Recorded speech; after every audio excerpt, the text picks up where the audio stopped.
For seismic and wind safety, the sill plate anchor bolt spacing thumb rule is to place bolts at regular intervals to secure the sill plate to the foundation.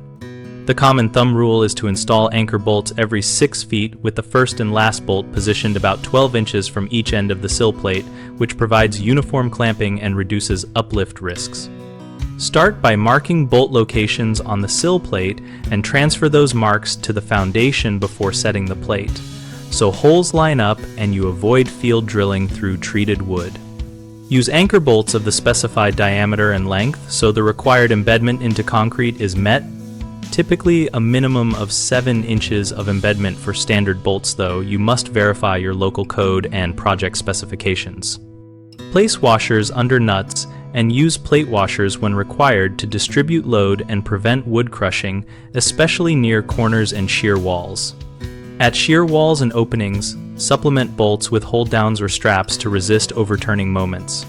These devices are installed according to manufacturer instructions and require correct anchor bolt placement to align.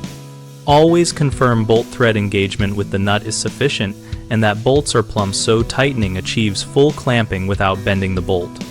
Common mistakes include spacing bolts exactly at the end without the 12-inch setback, which causes splitting and ineffective clamping, so position the first and last bolt about 12 inches from the plate ends. Another frequent issue is assuming one size fits all for embedment and bolt diameter, which risks pullout in seismic events. So, confirm required embedment depth and bolt diameter from local code or structural plans, and use epoxy set anchors if specified. Finally, neglecting hold-downs at shear walls leads to inadequate overturning resistance. Correct this by locating hold-downs where plans require them, use matching anchor hardware, and verify that sill plate geometry allows proper nut and washer access for tightening.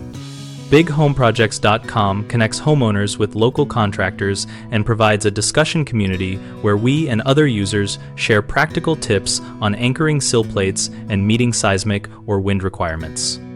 We help contractors find work and homeowners find possible service providers while hosting conversations about best practices and code considerations.